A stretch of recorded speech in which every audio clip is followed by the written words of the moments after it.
जो बड़ी बड़ी साधना से परिवर्तन नहीं होता, वो श्री जी की शरणागति से हो जाता। मान लो हमने ऐसी ऐसी समस्याएं देखी जिनको ऐसे निपटाती है श्री जी की, हम तुम्हें कैसे बताएं। जीवन संघर्षमय होता है, ऐसे क्षण में परिवर्तन देखा है, परिवर्तन बड़ा आश्चर्य में परिवर्तन देखा। हर क्षण कैसा वो, बस केवल ऐसे हो जाओ, वो भी सच्चाई से ले। आप कहोगे सच्चाई से क्यों नहीं? शरीर को अपना मानना, सांसारिक संबंधों को अपना मानना, ये सब है। हम श्री जी से बोल दिए ऐसे ही कि आपके सिवा हमारा कोई नहीं। वो इतनी भोरी, इतनी करुणामयी की मान गई और उन्होंने संभाल लिया। और कहीं कोई सच्चाई से श्री जी का अनन्य हो, फिर उसको क्या कहना है? रसिक अनन्य की महिमा को क्या कहना है? बोले प्रीतम हूं के प्रणय है, प्रीति के बस हुए जाहि, कोटि धर्म किन करो को तिन तन चितवत नाही। आश्चर्य में सब बातें जीवन में देख रहा हूं, आश्चर्य में सब आश्चर्य, सर्वाश्चर्य। प्रारब्ध अपना जोर कसता है और कृपा अपना जोर कसती। क्षण क्षण में प्रारब्ध टांग मारता है गिराने के लिए, और क्षण क्षण में नवीन लाठी बन करके कृपा, ये फेंक, ये पकड़, देख अब नहीं गिरा पाएगा, अब नहीं गिरा पाएगा, आगे बढ़ाते चले जाते। कैसे तुम्हें बताएं? अगर श्री जी के वचन के भी शरणागत हो जाओ तो निर्वाह करते हो। बोले प्रीतम हूं के मन यह है, प्रीति के बस हो जाए। केवल अपनापन प्रभु को चाहे, केवल अपनापन। कोटि धर्म किन करो को तिन तन चितवत नाय। खूब बड़ी तपस्या, ये वो सब प्रभु ये नहीं देखते, अपनापन देखते हैं। आप अपनापन कितना माने हुए? अपनापन करने में कोई पैसा लगता है क्या? अपनापन करने में आपके कोई सद्गुण की बात की जा रही क्या? हम जैसे हैं हे प्रभु आपके हैं, तो ही मोह नाते अनेक। मानिए जो भाई, ये क्या चला जाता है इस बात से? सब कुछ तुम्हारा ही रहेगा, तुम्हारा ही तुमको पूर्ण सुरक्षा पूर्वक भोगने को मिलेगा। लेकिन सुरक्षा लग जाएगी सरकारी, भागवतिक सुरक्षा। केवल इतना होने पर हे नाथ मैं आपका हूं। संकटों से, विपत्तियों से, नाना प्रकार के दुखों से आप क्लेशित हो रहे हो, आप भगवान की शरण में हो जाओ। शरणागत अभय हो जाता है, शरणागत निशोक हो जाता है, निश्चिंत हो जाता है। जब तक शरणागति परिपक्व नहीं हो रही तब तक आपको अनुभव नहीं हो रहा। नहीं, सत्य कहते हैं, ऐसा लगता है हर समय वो गोद में लिए हुए बैठे। हर समस्या का समाधान ऐसे होता है प्रभु की कृपा से। आप कहोगे आप भगवत मार्ग के पथिक हो, इसलिए भगवान केवल संबंध निर्वाह करते हैं। दुर्वासा जी विरक्त महापुरुष है, अम्बरीश जी गृहस्थ महापुरुष है। आप विचार करके देख, भगवान की दृष्टि केवल अपनेपन पे रहती है, उनकी तपस्या पे है, उनकी भगवान पे है।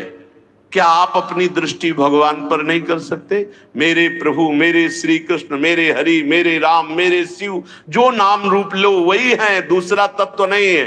एक ही परम तत्व, अम्बा बोलो, शिव बोलो, राम बोलो, कृष्ण बोलो, गणेश बोलो, सब वही तत्व हैं। लीला के लिए छोटा बड़ा ये सब, लीला में जब एक ही समान नाटक नहीं होता। नाटक में आनंद तब आता है जब एक सेवक बने, एक स्वामी बने, ऐसे ऐसे पूरा नाटक तभी तैयार। तो इस नाटक मंच पर एक ही परम तत्व अपने आप को विविध रूपों में करके खेल रहा है। करोड़ों प्रकार की धर्म साधना करो, हमारे प्रभु देखते भी नहीं है।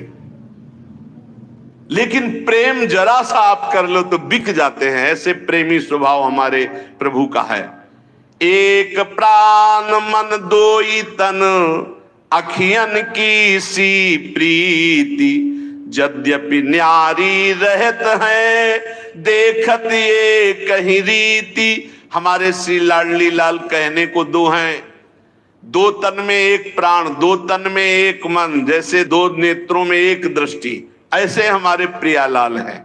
इनको विलग करके तनिक भी बात पसंद नहीं आती कर वर्णन करना।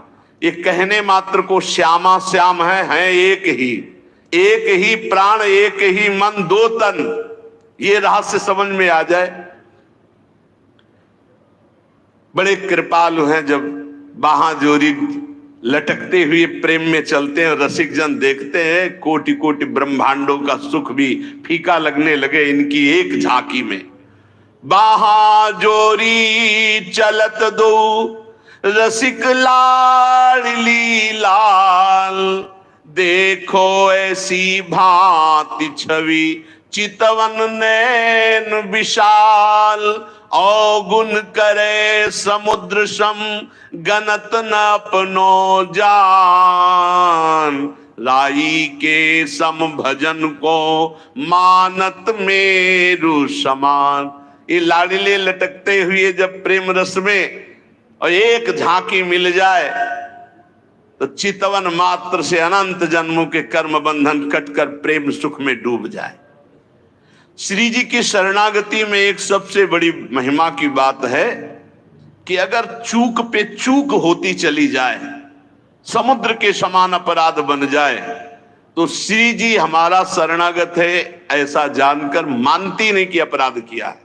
और राय थोड़ा भी भजन हो जाए तो पहाड़ के समान मान ले, अरे तो बड़ा भजनानंदी, ये तो हमें बहुत सेवा करता, सुख पहुंचाता, थोड़ी सी सेवा। ऐसे प्रभु त्रैलोक मणि जिन न भजे चितलाए, पशु पंछी ताको सबे मानत अपनो राय। ऐसे स्वामिनी जी को, ऐसे लालजू का जो भजन नहीं करते वो पशु पंछी से भी गिरे हुए हैं, क्योंकि वो ऊपर उठ रहे हैं, तुम नीचे गिर रहे हो। वो अपने कर्म का भोग करके ऊपर उठ रहे हैं मानव योनि की तरफ, तुम मानव योनि से नीचे गिर रहे हो। इसलिए मनुष्य जीवन का परम लाभ भगवत प्रेम है।